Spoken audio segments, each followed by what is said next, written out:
Hi everyone, welcome to Neethu's classroom. Annual എക്സാമുമായി related ആയിട്ടുള്ള വീഡിയോസാണ് ഇപ്പോൾ നമ്മൾ ചെയ്തുകൊണ്ടിരിക്കുന്നത്. ഇന്നത്തെ വീഡിയോയിൽ നമ്മൾ ഡിസ്കസ് ചെയ്യുന്നത് 7ാം ക്ലാസ് സോഷ്യൽ സയൻസിൽ നിന്നുള്ള കുറച്ച് ക്വസ്റ്റ്യൻസ് ആണ്. അപ്പോൾ ഇത് ഇംഗ്ലീഷ് മീഡിയത്തിന് വേണ്ടിയിട്ടുള്ള വീഡിയോയാണ്. ഇതിൻ്റെ തന്നെ മലയാളം വീഡിയോ ഞാൻ നെക്സ്റ്റ് ആയിട്ട് പോസ്റ്റ് ചെയ്യാം. സോ നിങ്ങൾക്ക് മലയാളം വീഡിയോ ആണ് വേണ്ടതെങ്കിൽ ലിങ്ക് കമൻറ്റ് ബോക്സിലുണ്ടാവും, അത് നോക്കിയാൽ മതി. അതേപോലെ തന്നെ 7ാം ക്ലാസ്സിൻ്റെ വേറെയും വീഡിയോസ് നമ്മൾ ഓൾറെഡി ചെയ്തിട്ടുണ്ട്. അത് കാണണമെന്നുണ്ടെങ്കിൽ അതിൻ്റെ ലിങ്ക് ഞാൻ കമൻറ്റ് ബോക്സിൽ കൊടുക്കാം, അത് കാണാം. അല്ലെങ്കിൽ നമ്മുടെ ചാനലിൽ കയറി നോക്കിയാലും പ്ലേലിസ്റ്റ് ആയിട്ട് എല്ലാം കൊടുത്തിട്ടുണ്ടാവും. ഓക്കെ, അപ്പോൾ നമുക്ക് ഓരോ ക്വസ്റ്റ്യൻസ് ആയിട്ട് നോക്കിയാലോ. അതിന് മുമ്പ് തന്നെ ടൈമിങ്ങും അതേപോലെ കൂൾ ഓഫ് ടൈമിൻ്റെ കാര്യമൊക്കെ നിങ്ങൾക്ക് ഓൾറെഡി അറിയുന്നുണ്ടാവും. 2 മണിക്കൂറാണ്. അപ്പോൾ ഇതിൽ 8 ആക്ടിവിറ്റീസ് തന്നിട്ടുണ്ട്, അതിൽ 6 എണ്ണമാണ് എഴുതേണ്ടത്. പിന്നെ 15 മിനിറ്റ് കൂൾ ഓഫ് ടൈം ഉണ്ട്. ആ സമയത്ത് നിങ്ങൾക്ക് ക്വസ്റ്റ്യൻസൊക്കെ വായിച്ച് മനസ്സിലാക്കാൻ വേണ്ടിയിട്ട് പറ്റും. അപ്പോൾ നമുക്ക് ഓരോ ക്വസ്റ്റ്യൻസ് ആയിട്ട് നോക്കിയാലോ. ആക്ടിവിറ്റി 1 എന്താണെന്ന് നോക്കാം. The total amount spent by a family for food consumption and non-food consumption for a particular period is called the family expenditure. അപ്പോൾ ഫാമിലി എക്സ്പെൻഡിച്ചർ എന്താണെന്നാണ് ആദ്യം പറഞ്ഞിരിക്കുന്നത്. ഒരു ഫാമിലി അതിന് ഫുഡിനും അല്ലാത്ത ആവശ്യങ്ങൾക്കും വേണ്ടി ഒരു പെർട്ടിക്കുലർ പീരീഡിൽ, ഇപ്പോൾ ഒരു മാസമാണെങ്കിൽ ആ ഒരു മാസം ചിലവാക്കുന്ന പൈസ എത്രയാണോ അതിനെയാണ് ഫാമിലി എക്സ്പെൻഡിച്ചർ എന്ന് പറയുന്നത്. ക്വസ്റ്റ്യൻ എന്താണെന്ന് വെച്ചാൽ, complete the list by giving more example for expected and unexpected expenditure. അപ്പോൾ നമ്മൾ ഒരു ഫാമിലി എക്സ്പെൻഡിച്ചർ പറയുമ്പോൾ അതിൽ നമുക്ക് എക്സ്പെക്റ്റഡ് ആയിട്ടുള്ള ചിലവുകളും ഉണ്ടാവും, അൺഎക്സ്പെക്റ്റഡ് ആയിട്ടുള്ള ചിലവുകളും ഉണ്ടാവും അല്ലേ.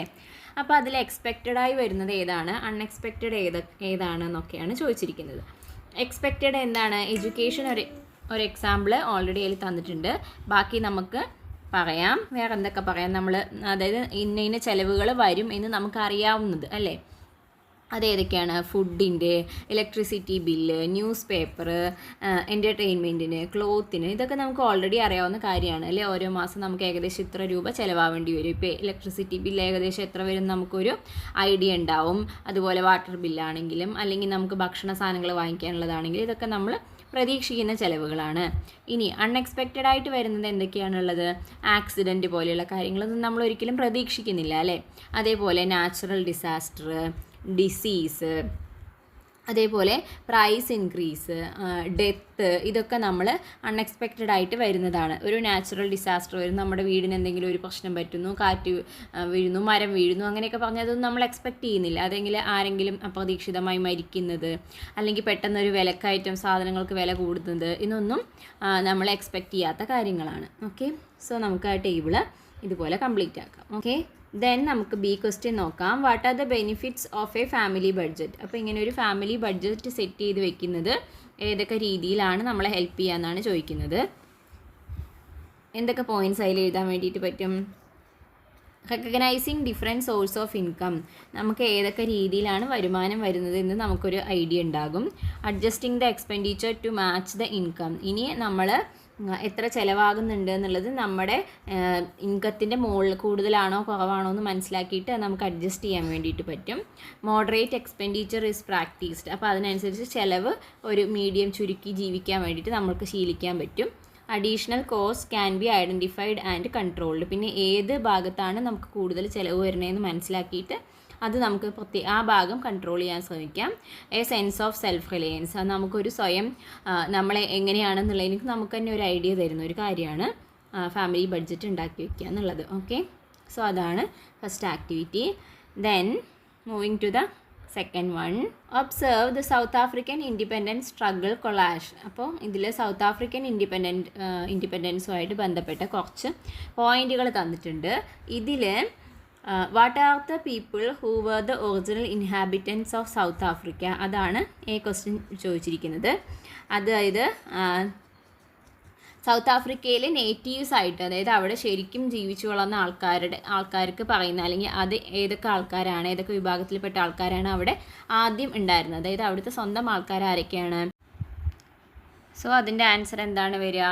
സാൻ ആൻഡ് സോസ ആ രണ്ട് വിഭാഗത്തിലുള്ള ആൾക്കാരാണ് അവിടുത്തെ original inhabitants.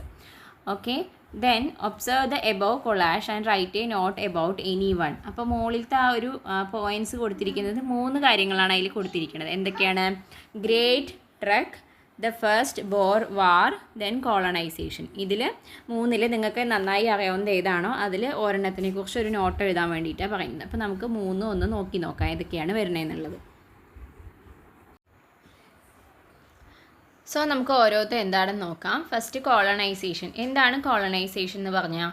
Colonization is the political, social, economic and cultural domination and control of one country over another region and its people. അതായത് ഒരു രാജ്യം അല്ലെങ്കിൽ ഒരു ഗ്രൂപ്പ് ഓഫ് ആൾക്കാർ വേറൊരു ഗ്രൂപ്പ് ഓഫ് ആൾക്കാരെ അവരുടെ സ്ഥലത്തിനെയും അതുപോലെ അവിടുത്തെ ആൾക്കാരെയും പൊളിറ്റിക്കലി, സോഷ്യലി, എക്കണോമിക്കലി, കൾച്ചറലി ഒക്കെ ഡോമിനേറ്റ് ചെയ്യുന്നതിനെയാണ് എന്ത് പറയുക? കോളണൈസേഷൻ എന്ന് പറയുക. ഇപ്പോൾ നമ്മൾ പറയുകയാണെങ്കിൽ ഇപ്പോൾ ബ്രിട്ടീഷുകാർ നമ്മുടെ ഇന്ത്യയിൽ വന്നിട്ട് നമ്മളെ അവരുടെ കോളനി ആക്കിയില്ലേ? അതായത് അവർ നമ്മളെ എല്ലാ രീതിയിലും ഡോമിനേറ്റ് ചെയ്തു, നമ്മളെ ഭരിച്ചു അല്ലേ? നമ്മുടെ മുകളിൽ അവർ പവർ കാണിച്ചു. അപ്പോൾ ആ ഒരു പ്രവൃത്തിനെ പറയുന്ന പേരാണ് കോളണൈസേഷൻ എന്ന് പറയുന്നത്. ദെൻ രണ്ടാമത്തെ എന്താണ്? Great trek. അതായത് the great trek is the exodus of the Boers to the interior areas of South Africa to escape from such policies introduced by the British. Following the Great Trek, the Boers established republics in Transvaal, Orange Free State and Natal. അതായത് great truck എന്ന് പറഞ്ഞാൽ എന്താണ്? അതായത് ബോയേഴ്സ് എന്ന് പറഞ്ഞാൽ ശരിക്കും ആരാണ്? South ആഫ്രിക്കയിൽ വന്ന് താമസിച്ചിട്ടുള്ള ഫസ്റ്റ് സൗത്ത് ആഫ്രിക്കയിലേക്ക് വന്നത് ആരാണ്? ഡച്ചുകാരാണ്. അപ്പോൾ ആ ഡച്ചുകാർ വന്നിട്ട് സൗത്ത് ആഫ്രിക്കയിൽ അവരവിടെ താമസമാക്കുന്നു. അതായത് അവിടെ ഓൾറെഡി അവിടെയുള്ള ആൾക്കാരുടെ മേളിൽ അധികാരം സ്ഥാപിച്ചിട്ട് ഡച്ചുകാർ അവിടെ ഒരു കോളണൈസേഷൻ സംഭവിക്കുന്നു. അങ്ങനെ ഡച്ചുകാർ അവിടെ താമസിക്കാൻ തുടങ്ങിയിട്ട് അങ്ങനെ സൗത്ത് ആഫ്രിക്കയിൽ വന്ന് താമസിച്ച ഡച്ചുകാരാണ് പിന്നീട് ബോയേഴ്സ് എന്ന് അറിയപ്പെടുന്നത് അല്ലേ? അപ്പം അങ്ങനെ അറിയപ്പെട്ട് അവരവിടെ ജീവിക്കുന്ന സമയത്താണ് ആര് വരുന്നത്? ബ്രിട്ടീഷുകാർ അങ്ങോട്ട് എത്തുകയും ഈ ബ്രിട്ടീഷുകാർ ഈ ബോയേഴ്സിനെ അവരെ ഡൊമിനേറ്റ് ചെയ്യാൻ വേണ്ടിയിട്ട് തുടങ്ങണത്. അങ്ങനെ തുടങ്ങുന്ന സമയത്ത് അവർക്ക് അതൊരു പ്രശ്നമായി മാറുമ്പോൾ അവരെന്ത് ചെയ്യുന്നു? സൗത്ത് ആഫ്രിക്കയുടെ കുറച്ചും കൂടി ഉള്ളിലേക്കുള്ള ഭാഗത്തേക്ക് അവർ മൂവ് ചെയ്യുന്നു. അതായത് ഇവർ ബ്രിട്ടീഷുകാരില്ലാത്ത കുറച്ചും കൂടി ഉള്ള ഏരിയയിലേക്ക് അവർ പോകുന്നു. ആ ഒരു പോകുന്നതിനെയാണ് എന്ത് പറയുന്നത്? ഗ്രേറ്റ് ട്രക്ക് എന്ന് പറയുന്നത്. അങ്ങനെ പോയിട്ട് അവിടെ എന്താ ചെയ്തത്? അവരവിടെ അവരുടേതായ റിപ്പബ്ലിക്ക് അവിടെ എസ്റ്റാബ്ലിഷ് ചെയ്യുകയാണ്. ഏതൊക്കെയാണ്? ട്രാൻസ്വാൽ, അതുപോലെ orange free state and natal എന്ന് പറയുന്ന ഈ സ്ഥലങ്ങളിലൊക്കെ അവരുടെ ഒരു ഏരിയ സ്ഥാപിച്ചെടുക്കുകയാണ്. ഓക്കെ, അതാണ് ഗ്രേറ്റ് ട്രക്കിൽ സംഭവിച്ചത്. ദെൻ ഫസ്റ്റ് ബോയർ വാറിൽ എന്താ സംഭവിക്കുന്നത്? അതെങ്ങനെയാണ് ഉണ്ടായത്? ആരൊക്കെ തമ്മിലാണ്? First Boer war started 1880 to 81 ഇത് സംഭവിക്കുന്നത്. ദെൻ അവിടെ എന്താ സംഭവിച്ചത്? അപ്പോൾ ഈ ബോയേഴ്സ് എന്ത് ചെയ്തു? സൗത്ത് ആഫ്രിക്കയുടെ ഉള്ളിലുള്ള സ്ഥലങ്ങളിലേക്ക് പോയി അവിടെ അവരുടേതായ ഇതൊക്കെ സ്ഥാപിച്ചിരിക്കുന്ന സമയത്ത് അവരെന്ത് ചെയ്തു? അവിടെ ഗോൾഡ് ആൻഡ് ഡയമണ്ട് മൈൻസ് കണ്ടെത്തുന്നു. Gold and diamond mines were discovered in various regions of South Africa. The Boers War started when Britain attempted to merge the Boer Republic with the British colonies. അപ്പോൾ ഈ ബോയേഴ്സ് south ആഫ്രിക്കയുടെ ഈ great ട്രക്കിലൂടെ വേറെ സ്ഥലത്തെത്തിയിട്ട് അവരവിടെ സ്ഥാപിച്ച റിപ്പബ്ലിക്കും ബ്രിട്ടീഷുകാർ അവിടെ തന്നെ സ്ഥാപിച്ച അവരുടെ കോളനീസും തമ്മിൽ മെർജ് ചെയ്യാൻ വേണ്ടി, ഒരുമിച്ച് ചേർക്കാൻ വേണ്ടി ബ്രിട്ടീഷുകാർ ശ്രമിച്ചു. Britain captured Transvaal to extend their reign to more regions. അങ്ങനെ അതിൻ്റെ ഒരു ഭാഗമായിട്ട് ബ്രിട്ടൻ പോയിട്ട് ഏത് സ്ഥലം പിടിച്ചെടുക്കുന്നു? ട്രാൻസ്വാൽ അവർ പിടിച്ചെടുക്കുന്നു. The Boers won the battle and formed the Republic of South Africa merging Transvaal and the nearby regions. പക്ഷേ എന്ത് സംഭവിക്കുന്നില്ല? ഈ ബോയേഴ്സ് വാറിൽ ജയിക്കുന്നത് ബോയറുകളാണ് ജയിക്കുന്നത്. ബ്രിട്ടീഷ് ആൾക്കാരെ അവർ തോൽപ്പിക്കുന്നു.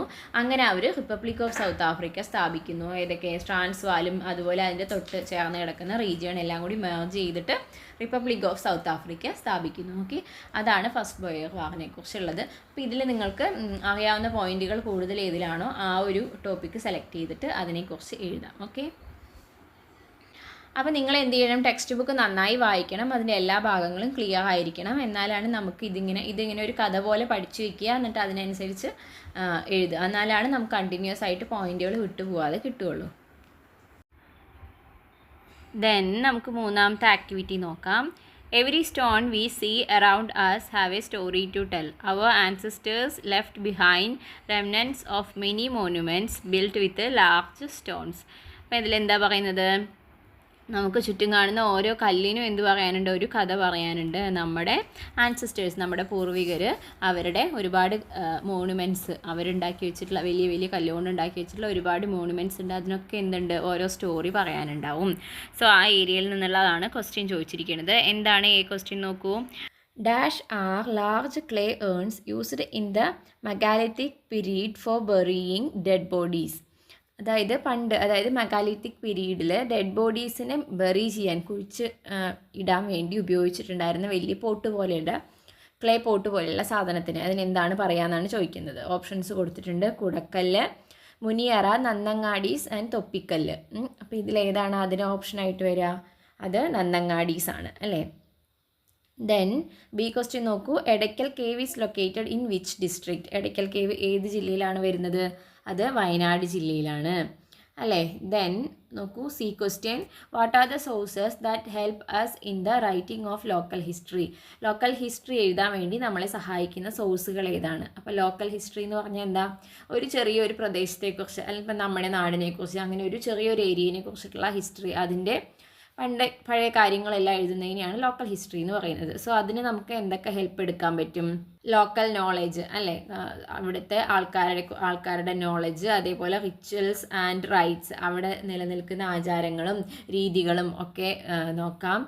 ദെൻ സോങ്സ് ഉണ്ട്, അവിടെ നിലനിൽക്കുന്ന നാടൻ പാട്ടുകളൊക്കെ പോലെയുള്ള സോങ്സ്, മെമ്മറീസ്, ആൾക്കാരുടെ ഓർമ്മകൾ. ദെൻ പ്ലേസ് നെയിംസ്, അവിടുത്തെ സ്ഥലപ്പേരുകൾ. ദെൻ ഒഫീഷ്യൽ ഡോക്യുമെൻറ്റ്സ്, ഈ ആധാരങ്ങൾ അങ്ങനെയൊക്കെയുള്ള ഒഫീഷ്യൽ ഡോക്യുമെൻറ്റ്സ്, അതിൽ നിന്നൊക്കെ നമുക്ക് ലോക്കൽ ഹിസ്റ്ററിയെക്കുറിച്ച് വേണ്ട വിവരങ്ങൾ എടുക്കാൻ വേണ്ടിയിട്ട് പറ്റും. ഓക്കെ, സോ അതാണ് third activity. Then activity 4.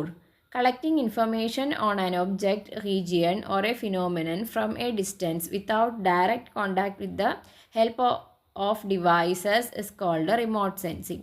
So ഒരു ഒബ്ജക്റ്റിനെ കുറിച്ചോ അല്ലെങ്കിൽ ഒരു സ്ഥലത്തെക്കുറിച്ച്, ഒരു ഫിനോമിനൻ, എന്തെങ്കിലും ഒരു പ്രതിഭാസത്തെക്കുറിച്ചൊക്കെ ഒരു ഡിസ്റ്റൻസിൽ നിന്ന് വിവരങ്ങൾ ശേഖരിക്കുക. അവിടെ നേരിട്ട് കാണാതെ ഏതെങ്കിലും ഒരു ഡിവൈസ്, ഏതെങ്കിലും ഒരു ഉപകരണം ഉപയോഗിച്ചിട്ട് അവിടുന്ന് വിവരങ്ങൾ ശേഖരിക്കുന്നതിനെയാണ് നമ്മൾ റിമോട്ട് സെൻസിങ് എന്ന് പറയുന്നത്. What is the method by which the photographs of geographical areas are copied with the help of a camera fixed on an aeroplane? അപ്പോൾ ഒരു എയ്റോപ്ലെയിനിൽ ക്യാമറ വെച്ചിട്ട് ഒരു ജിയോഗ്രഫിക്കൽ ഏരിയാസിൻ്റെ ഫോട്ടോസ് എടുക്കുന്നതിന് പറയുന്ന പേരെന്താ? ആ പ്രോസസ്സിനെ പറയുന്നതാണ് aerial remote sensing. Aerial remote sensing ആണ് അതിൻ്റെ പേര്. Okay. Then B question. There are immense possibilities for remote sensing in the modern world. Write any two possibilities. അപ്പോൾ റിമോട്ട് സെൻസിങ്ങിൻ്റെ എന്തെങ്കിലും രണ്ട് പോസിബിലിറ്റീസ് എഴുതാൻ വേണ്ടിയിട്ടാണ് പറഞ്ഞിരിക്കുന്നത്. അതിന് കുറേ കാര്യങ്ങളുണ്ട് അല്ലേ. ഏതെങ്കിലും രണ്ടെണ്ണം എഴുതിയാൽ മതി. For climate studies, for studies in the agricultural sector, to understand the availability of natural resources, to collect information about areas affected by natural calamities like drought, flood.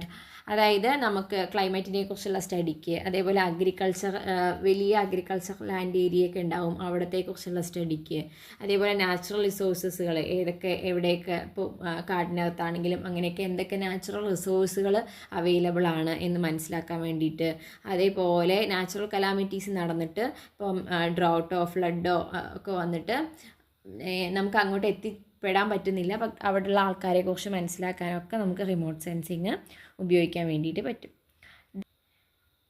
Then C question. Examine the given map of Kerala and find out what are the essential factors that help in map reading.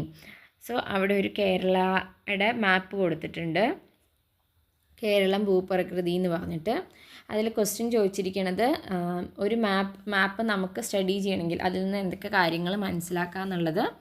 അതായത് ഒരു മാപ്പിൽ നമുക്ക് ആ മാപ്പിനെ കുറിച്ച് കാര്യങ്ങൾ മൊത്തത്തിൽ മനസ്സിലാക്കണമെങ്കിൽ എന്തൊക്കെ കാര്യങ്ങൾ അതിൽ വേണം.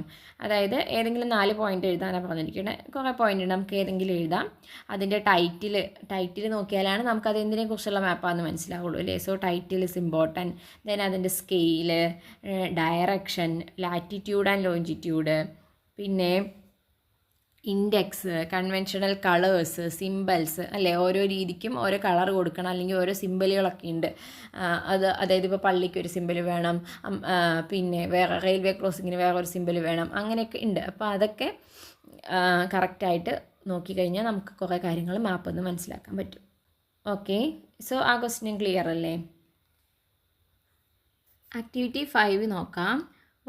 Warning signs erected in South Africa in connection with the Reservation of Separate Amenities Act reveal the social condition of apartheid.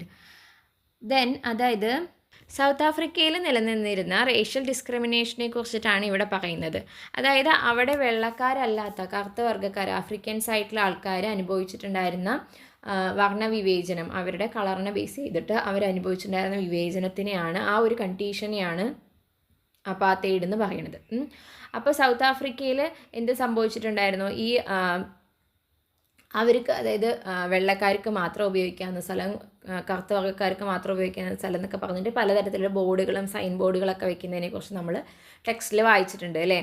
So അതിൽ ഫസ്റ്റ് ക്വസ്റ്റ്യൻ എന്താ നോക്കൂ, വാട്ട് ഈസ് അപ്പാർത്തൈഡ്, എന്താണ് ഈ അപ്പാർത്തൈഡ് എന്നുള്ളതുകൊണ്ട് ഉദ്ദേശിക്കുന്നതെന്നാണ് ചോദിക്കുന്നത്. സോ നമുക്ക് എഴുതാം, the social order that discriminated the blacks racially and economically is known as apartheid. അതായത് വെള്ളക്കാർ, വൈറ്റ്സ് എന്ത് ചെയ്തിരുന്നു, കുറേ നിയമങ്ങളൊക്കെ കൊണ്ടുവന്നിട്ട് ബ്ലാക്സിനെ മാറ്റി നിർത്തിയിരുന്നു. അതിനെ പൊതുവെ പറയുന്ന പേരാണ് അപ്പാർത്തൈഡ് എന്ന് പറയുന്നത്. ഓക്കെ, ദെൻ ബി ക്വസ്റ്റ്യൻ നോക്കൂ, write a note on the living conditions blacks had to face due to the laws implemented in South Africa. അപ്പോൾ ഈ ബ്രിട്ടീഷുകാർ കുറേ ലോസ് കൊണ്ടുവന്നിട്ടുണ്ടായിരുന്നു ബ്ലാക്സിനെതിരെ. അതിനനുസരിച്ചിട്ട് അവർക്ക് ഒരുപാട് ബുദ്ധിമുട്ടുകളുണ്ടായിരുന്നു. അത്തരത്തിൽ അവരനുഭവിച്ചിട്ടുണ്ടായിരുന്ന ബുദ്ധിമുട്ടുകളെ കുറിച്ചിട്ടാണ് അപ്പോൾ നമ്മൾ എഴുതേണ്ടത്. അപ്പോൾ ഇതൊരു ടേബിളായിട്ട് നമ്മൾ ടെക്സ്റ്റിൽ കൊടുത്തിട്ടുണ്ട്, ആ ഭാഗത്തു നിന്നുള്ള ക്വസ്റ്റ്യൻ ആണ്. സോ അത് വെച്ചിട്ട് നമുക്ക് നോക്കാം. ഏതൊക്കെയായിരുന്നു ആ laws? Native pass law act, അത് ഇതിന് വേണ്ടിയിട്ടായിരുന്നു. The blacks needed special passes for moving from one place to another. അപ്പോൾ ബ്ലാക്സിന് സ്പെഷ്യലായിട്ട് ഒരു പാസ് ഉണ്ടെങ്കിൽ മാത്രമേ ട്രാവൽ ചെയ്യാൻ പറ്റുള്ളൂ. എന്നൊരു സ്ഥലത്ത് നിന്ന് വേറൊരു സ്ഥലത്തേക്ക് പോകണമെങ്കിൽ അവർക്കൊരു പാസ് കാണിക്കണം. അതാണ് നേറ്റീവ് പാസ് ലോ ആക്ട്. അപ്പോൾ ഇങ്ങനെ ഓരോ ലോ കൊണ്ടുവന്നിട്ട് ഈ ബ്ലാക്സിനെ ഇങ്ങനെ ബുദ്ധിമുട്ടിച്ചുകൊണ്ടിരിക്കുകയായിരുന്നു. അപ്പോൾ അവരുടെ സിറ്റുവേഷൻ, അവർ ജീവിച്ചുകൊണ്ടിരുന്ന സാഹചര്യങ്ങൾ ഇതൊക്കെയായിരുന്നു. അടുത്തത് group areas and segregation act. People were transported to different location based on race. This was known as the great apartheid. അതായത് ഓരോ റേസിനും, അതായത് ഓരോ വിഭാഗത്തിനെയും ഓരോ സ്ഥലത്തേക്ക് മാറ്റി താമസിപ്പിക്കുക, അങ്ങനെയൊക്കെ ഉണ്ടായിരുന്നു. അതേപോലെ population registration act. Identity card was made compulsory for all who completed 18 years of age. അപ്പോൾ 18 ഇയേഴ്സ് ഓഫ് ഏജ് കഴിഞ്ഞ് കഴിഞ്ഞാൽ എല്ലാ ബ്ലാക്സിനും എന്ത് കൊടുക്കും? ഒരു ഐഡൻറ്റിറ്റി കാർഡ് കൊടുക്കും. അതുകൊണ്ട് മാത്രമാണ് അവർക്ക് പുറത്തിറങ്ങാൻ പറ്റുള്ളൂ. അതേപോലെ homeland system and Bantu authorities act. അതിലെന്താണ് പറഞ്ഞിട്ടുണ്ടായിരുന്നത്? The blacks became citizens of special local self government bodies and hence lose their South African citizenship. അവർ എവിടുത്തെ പൗരന്മാർ മാത്രമായി ആ ഒരു ലോക്കൽ സെൽഫ് ഗവൺമെൻറ്റിൻ്റെ അണ്ടറിലുള്ള ആൾക്കാരാണ്. അല്ലാതെ അവരൊരു സൗത്ത് ആഫ്രിക്ക എന്ന് വേണം ആ ഒരു രാജ്യത്തിൻ്റെ സിറ്റിസൺഷിപ്പ് അവർക്ക് പോയിട്ട് ഈ ലോക്കൽ അതോറിറ്റിയുടെ മാത്രം സിറ്റിസൺഷിപ്പേ അവർക്ക് കൊടുത്തിട്ടുണ്ടായിരുന്നുള്ളൂ. Then reservation of separate amenities act. Sign boards were installed in public places such as grounds, beaches, buses, hospitals, schools, parks, etc. അപ്പോൾ എല്ലായിടത്തും ഇങ്ങനെ പബ്ലിക്കായിട്ട് നമ്മൾ ഫ്രീ ആയിട്ട് നടക്കേണ്ട അല്ലെങ്കിൽ പോകാൻ കഴിയുന്ന എല്ലാ സ്ഥലങ്ങളിലും അവർക്ക് കയറാൻ പറ്റുന്ന ഭാഗങ്ങളിലൊക്കെ ഇങ്ങനെ ബോർഡുകൾ വെച്ചിട്ടുണ്ടാകും. അതായത് അവർക്ക് അനുവദിച്ചിട്ടുള്ള സ്ഥലങ്ങളിൽ മാത്രമാണ് അവർക്ക് പോകാൻ പറ്റുള്ളൂ. The Bantu education act. അതിലെന്തായിരുന്നു? The blacks were restricted to undergo traditional education only. അവരുടെ ട്രഡീഷണൽ വേയിലുള്ള എഡ്യൂക്കേഷൻ മാത്രമേ അവർക്ക് പറ്റുള്ളൂ. അല്ലാതെ ഹയർ എഡ്യൂക്കേഷനിലേക്കോ ഇംഗ്ലീഷ് എഡ്യൂക്കേഷനിലോ ഒന്നും അവർക്ക് പോകാൻ വേണ്ടിയിട്ട് അനുവദിക്കില്ലായിരുന്നു. അപ്പോൾ ഇത് അവരുടെ സ്വന്തം നാട്ടിലാണ് അവരിത് അനുഭവിക്കണമെന്ന് മനസ്സിലാക്കണം. അപ്പോൾ അവരുടെ ജീവിതം എത്ര ബുദ്ധിമുട്ടായിരിക്കും. ഇപ്പോൾ നമ്മളെ വേറെ ആൾക്കാർ വന്നിട്ട് നമ്മളോട് ഇങ്ങനെ ഹയർ എഡ്യൂക്കേഷനൊന്നും പോകരുത് എന്ന് പറഞ്ഞാൽ നമ്മുടെ അവസ്ഥ എന്തായിരിക്കും അല്ലേ? അപ്പോൾ അത്രയും ഒരു മോശം അവസ്ഥയിലായിരുന്നു അവർ ജീവിച്ചുകൊണ്ടിരുന്നത്. സോ ഇതാണ് ഈ ക്വസ്റ്റിൻ്റെ ആൻസറായിട്ട് നമ്മൾ എഴുതേണ്ടത്. അപ്പോൾ നമുക്ക് ആക്ടിൻ്റെ പേര് എഴുതാം ആൻഡ് അതിലെന്താണ് അവർ പറഞ്ഞിട്ടുണ്ടായിരുന്നത് എന്നുള്ളത് എഴുതണം. സോ അതാണ് ആക്ടിവിറ്റി 5 പറയുന്നത്. ദെൻ നമുക്ക് ആക്ടിവിറ്റി 6 നോക്കാം. Anything that gives information useful for writing history can be called sources of history. What are the main archaeological sources? Complete the flow chart. അതായത് ഹിസ്റ്ററി എഴുതാൻ വേണ്ടി സഹായിക്കുന്ന ഏതൊരു ഇൻഫർമേഷനെയും നമ്മൾ സോഴ്സ് ഓഫ് ഹിസ്റ്ററി എന്ന് പറയും. അങ്ങനെയാണെങ്കിൽ ഏതൊക്കെയാണ് ഹിസ്റ്ററി എഴുതാൻ വേണ്ടി നമ്മളെ സഹായിക്കുന്ന ആർക്കിയോളജിക്കൽ സോഴ്സസ്? ആർക്കിയോളജിക്കൽ സോഴ്സസിൽ വരുന്നത് ഏതൊക്കെയാണെന്നാണ് എഴുതേണ്ടത്. 2 അതിൽ തന്നിട്ടുണ്ട്, കേവ്സും ആൻഷ്യൻറ്റ് ഇൻസ്ക്രിപ്ഷൻസും. അതായത് ഗുഹാചിത്രങ്ങളിനെ കുറിച്ചൊക്കെ കേട്ടിട്ടുണ്ട് അല്ലേ, അങ്ങനത്തെ കാര്യങ്ങൾ. ദെൻ ആൻഷ്യൻറ്റ് ഇൻസ്ക്രിപ്ഷൻസ്, ലഘുലേഖകളൊക്കെ ഉണ്ടാവും, അതിനെക്കുറിച്ചൊക്കെ പണ്ടത്തെ കാര്യങ്ങളൊക്കെ എഴുതിയിട്ടുള്ളത് അത്. ദെൻ അത് കൂടാതെ നമുക്ക് എന്തൊക്കെ എഴുതാം? Palaces, then lithic monuments, coins, ഇതൊക്കെ ആൻഷ്യൻറ്റ് സോഴ്സുകളാണ് ഹിസ്റ്ററിനെ കുറിച്ച് ഇമ്പോർട്ടൻ്റ് ആയിട്ടുള്ള ഡീറ്റെയിൽസ് തരുന്നത്. ഓക്കെ, സോ അതൊക്കെ നമുക്ക് എഴുതാൻ വേണ്ടിയിട്ട് പറ്റും. ദെൻ ബി ക്വസ്റ്റ്യൻ നോക്കൂ. Below are the names of some foreign travellers who have mentioned about Kerala, complete the list. അപ്പോൾ നമുക്ക് പണ്ടത്തെ കേരളത്തിനെ കുറിച്ചിട്ട് കുറേ വിവരങ്ങൾ കിട്ടിയിട്ടുള്ളത് അന്ന് ഇവിടെ വന്നിട്ടുള്ള ഫോറിൻ ട്രാവലേഴ്സ് അവരുടെ ട്രാവലോഗ്സിലൊക്കെ കേരളത്തെക്കുറിച്ച് പറഞ്ഞിട്ടുണ്ട്. അതിൽ നിന്ന് നമുക്ക് കുറേ കാര്യങ്ങൾ മനസ്സിലാക്കാൻ വേണ്ടി പറ്റും. അങ്ങനെ വന്നിട്ടുള്ള കുറച്ച് മെയിനായിട്ടുള്ള ഫോറിൻ ട്രാവലേഴ്സും അവരുടെ കൺട്രി, അവരെവിടെ നിന്നാണ് വന്നതെന്നുള്ളതാണ് എഴുതുന്നത്. അബ്ദുൾ റസാഖ് എവിടെ നിന്നുള്ള ആളാണ്? പേർഷ്യയിൽ നിന്നുള്ള ആളാണ്. ദെൻ ഇബ്നു ബത്തൂത്ത മൊറോക്കോയിൽ നിന്നാണ്. മെഗസ്തനീസ് ഗ്രീസിൽ നിന്ന് വന്ന വ്യക്തിയാണ്. ദെൻ മാർക്കോ പോളോ വെനീസിൽ നിന്നാണ്. സോ അവരുടെ ആ പേരും കൺട്രിയും ഒന്ന് മനസ്സിലാക്കി വയ്ക്കുക. ഇനി ഇങ്ങനെ അല്ലെങ്കിൽ ചിലപ്പോൾ മാച്ച് ദി ഫോളോയിങ് അങ്ങനെയൊക്കെ ആയിട്ട് ചോദിക്കാൻ സാധ്യതയുണ്ട്. ഓക്കെ, ദെൻ സി ക്വസ്റ്റ്യൻ നോക്കുകയാണെങ്കിൽ, coins are an important historical source, what information do we get from coins. അപ്പോൾ നമ്മൾ ആർക്കിയോളജിക്കൽ ഇത് പറഞ്ഞിരുന്നു, കോയിൻസിൽ നിന്ന് നമുക്ക് കുറേ വിവരങ്ങൾ ശേഖരിക്കാം. എന്തൊക്കെ വിവരങ്ങളാണ് കോയിൻസ് നമുക്ക് തരുന്നത്? സോ കോയിൻസ് മെറ്റൽ ആയതുകൊണ്ട് തന്നെ അത് കേടുകൂടാതെ കുറേ നാൾ ഇരുന്നിട്ടുണ്ടാവും. അപ്പോൾ അതിൽ നമുക്ക് എന്തൊക്കെ വിവരങ്ങൾ കണ്ടുപിടിക്കാം? The period in which the coin is made, ഏത് കാലഘട്ടത്തിൽ ഉള്ള കോയിൻ ആയിരുന്നു അത്.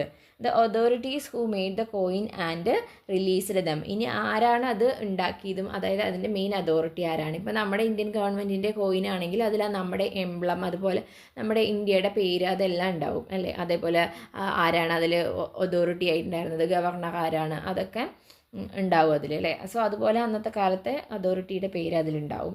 അതേപോലെ the metal used to make coins, അത് ഏത് തരം മെറ്റൽ കൊണ്ടാണ് ഉണ്ടാക്കിയിരുന്നത്, അതായത് അന്നത്തെ കാലത്ത് ആ മെറ്റൽ ഏത് മെറ്റലാണ് കോമൺ ആയിട്ട് ഉപയോഗിച്ചിട്ടുണ്ടായിരുന്നത്, ആ മെറ്റലിനെ കുറിച്ച് അവർക്ക് എത്രമാത്രം അറിവുണ്ടായിരുന്നു എന്നുള്ളതൊക്കെ നമുക്ക് അതിൽ നിന്ന് മനസ്സിലാക്കാൻ വേണ്ടി സാധിക്കും. അപ്പോൾ ഇതൊരു ഇമ്പോർട്ടൻറ്റ് ക്വസ്റ്റ്യൻ ആണ്, അത് പ്രത്യേകം നോക്കി വെച്ചോളൂ കേട്ടോ. ദെൻ നെക്സ്റ്റ് ആക്ടിവിറ്റി, അതിലാദ്യം പറയുന്നത് അറ്റ്മോസ്ഫിയർ എങ്ങനെയാണ് ഫോം ചെയ്തതിനെ കുറിച്ചിട്ട് ഒരു ചെറിയ നോട്ടാണ് ആദ്യം കൊടുത്തിരിക്കുന്നത്. The earth which was in A molten hot state at the time of origin slowly cooled over billion of years. Earth ആദ്യം എങ്ങനെ ആയിരുന്നു? ഒരു ഉരുകിയ ഭയങ്കര ചൂടുള്ള ഒരു സ്റ്റേറ്റിലായിരുന്നു. അത് പിന്നെ ബില്യൺസ് ഓഫ് ഇയേഴ്സ് എടുത്തിട്ടാണ് അത് തണുത്തിട്ടുള്ള ഒരു അവസ്ഥയിലേക്ക് എത്തിയത്. ആ പ്രോസസ്സിൽ തന്നെ this process released the gases inside the earth. Eventually an air cover containing many gases was formed around the earth. അപ്പോൾ ഈ ഒരു കൂളിംഗ് പ്രോസസ്സിൽ ഈ ഭൂമിയുടെ ഉള്ളിൽ നിന്ന് ഒരുപാട് ഗ്യാസുകൾ പുറത്തേക്ക് റിലീസായിട്ടുണ്ട്. ഇനി അങ്ങനെ റിലീസായ ഗ്യാസുകൾ എന്തായത്? നമ്മുടെ എർത്തിന് ഒരു കവറിങ് പോലെ ആയി മാറി. ഇനി this gaseous blanket that covers the earth is known as the atmosphere.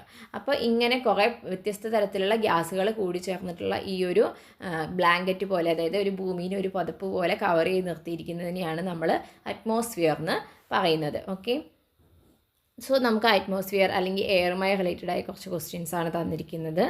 അത് കോമൺ ക്വസ്റ്റ്യൻസ് ആണ്. ക്വസ്റ്റ്യൻ എന്താണ്? What activities cause air pollution, air pollution ഉണ്ടാക്കുന്ന പ്രവർത്തികൾ എന്തൊക്കെയാണ്? സോ നമുക്ക് ഏത് വേണമെങ്കിലും എഴുതാൻ വേണ്ടിയിട്ട് പറ്റും. Okay,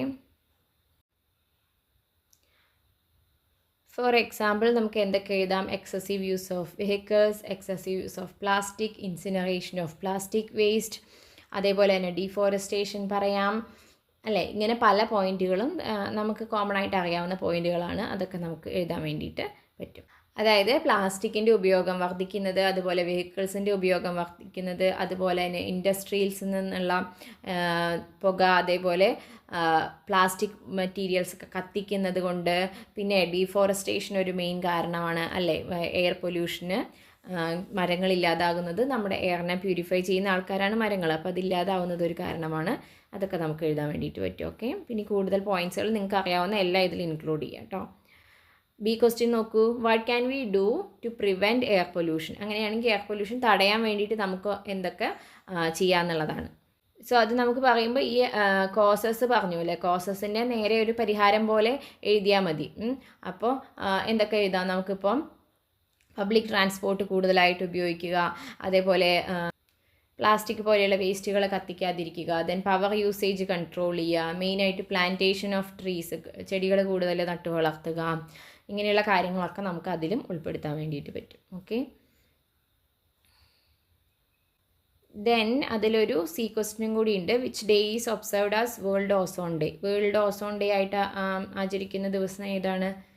September 16. ഓക്കെ, സോ അത് നോട്ട് ചെയ്ത് വെക്കണം കേട്ടോ. Next, the last activity 8. India has the largest written constitution in the world. Constitution adopted and signed on 26 November 1949. Our constitution had 22 parts, 395 articles and 8 schedules. അപ്പോൾ വേൾഡിലെ തന്നെ ഏറ്റവും written ആയിട്ടുള്ള largest constitution എന്ന് പറയുന്നത് ഇന്ത്യയുടെയാണ്. അതായത് നമ്മുടെ ഭരണഘടനയാണ് ലോകത്തിലെ റിട്ടൺ ആയിട്ടുള്ള എഴുതപ്പെട്ട ഏറ്റവും വലിയ ഭരണഘടന എന്ന് പറയുന്നത് ഇന്ത്യയുടെയാണ്. Constitution adopted and signed on 26 November 1949.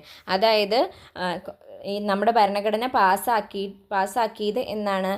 November 26 1949. അതേപോലെ നമ്മുടെ കോൺസ്റ്റിറ്റ്യൂഷനിൽ 22 പാർട്സ് ആക്കിയിട്ടുണ്ട്. അതേപോലെ അതിൽ 395 ആർട്ടിക്കിൾസും 8 ഷെഡ്യൂൾസും അടങ്ങിയിട്ടുണ്ട്. ഓക്കെ, ദെൻ അതിന് റിലേറ്റഡ് ആയിട്ടുള്ള ക്വസ്റ്റ്യനാണ് ഇനി ചോദിച്ചിരിക്കുന്നത്. When did the Indian constitution come into effect? Constitution നിലവിൽ വന്നത് എപ്പോഴാണെന്നാണ് ചോദിക്കുന്നത്. സോ അത് പാസ്സാക്കി കഴിഞ്ഞതിന് ശേഷം അത് നിലവിൽ വരണം. അതായത് നമ്മളുടെ രാജ്യത്ത് അത് ബാധകമായി മാറിയത് എന്ന് മുതലാണ്? 1950 ജാനുവരി 26. ഓക്കെ, സോ അതാണ് ഫസ്റ്റ് ക്വസ്റ്റ്യൻ്റെ answer, 1950 January 26. Then who was the chairman of the drafting committee of Indian constitution? നമ്മുടെ ഡ്രാഫ്റ്റിംഗ് കമ്മിറ്റിയുടെ, അതായത് ഇത് തയ്യാറാക്കിയ ഡ്രാഫ്റ്റിംഗ് കമ്മിറ്റിയുടെ ചെയർമാൻ ആരായിരുന്നു? Doctor BR Ambedkar. Then what are the main features of our constitution? ഇനി നമ്മുടെ കോൺസ്റ്റിറ്റ്യൂഷൻ്റെ, നമ്മുടെ ഭരണഘടനയ്ക്കുള്ള പ്രത്യേകതകൾ എന്തൊക്കെയാണ്? സോ അതിൽ കുറേ പോയിൻറ്റ്സ് ഇൻക്ലൂഡഡ് ആണ്. നമുക്ക് ഏത് പോയിൻറ്റുകൾ വേണമെങ്കിലും എഴുതാം കേട്ടോ. ഫോർ എക്സാമ്പിൾ, പാർലമെൻ്ററി ഡെമോക്രസിയാണ്, അതേപോലെ sovereignty, fundamental rights, fundamental duties, rule of the law, then federalism, single citizenship, ഇതൊക്കെ നമ്മുടെ കോൺസ്റ്റിറ്റ്യൂഷൻ്റെ ഫീച്ചേഴ്സാണ്. സോ നിങ്ങൾക്ക് ഏതൊക്കെ പോയിൻറ്റ്സ് വേണമെങ്കിലും ഇൻക്ലൂഡ് ചെയ്യാൻ വേണ്ടിയിട്ട് പറ്റും. ഓക്കെ, സോ ഇത്രയും ക്വസ്റ്റ്യൻസ് ആണ് ഇന്ന് നമ്മൾ ഡിസ്കസ് ചെയ്യുന്നത്. എല്ലാം നിങ്ങൾക്ക് വളരെ ക്ലിയർ ആണെന്ന് ഞാൻ വിശ്വസിക്കുന്നു. എന്തെങ്കിലും ഡൗട്ട്സോ അതേപോലെ ക്ലാസ്സുകളെ കുറിച്ചുള്ള നിങ്ങളുടെ അഭിപ്രായങ്ങളോ ഒക്കെ കമൻസിൽ അറിയിക്കുക. അതേപോലെ തന്നെ ഈ വീഡിയോ നിങ്ങൾക്ക് യൂസ്ഫുള്ളായി തോന്നുന്നുണ്ടെങ്കിൽ നിങ്ങളുടെ ഫ്രണ്ട്സിനൊക്കെ ഷെയർ ചെയ്ത് കൊടുക്കാനും ക്ലാസ് ഒന്ന് ലൈക്ക് ചെയ്യാനും വേണ്ടി ശ്രമിക്കണം. അതേപോലെ നമ്മുടെ ചാനലിൽ കൂടുതൽ വീഡിയോസ് കാണുന്നതിനായി എല്ലാവരും നമ്മുടെ ചാനലൊന്ന് സബ്സ്ക്രൈബ് ചെയ്യണം. ഓക്കെ, അപ്പോൾ എല്ലാവർക്കും ആനുവൽ എക്സാമിന് ഓൾ ദ ബെസ്റ്റ്. നെക്സ്റ്റ് വീഡിയോയിൽ കാണാം. അതുവരെ bye. Thank you for watching.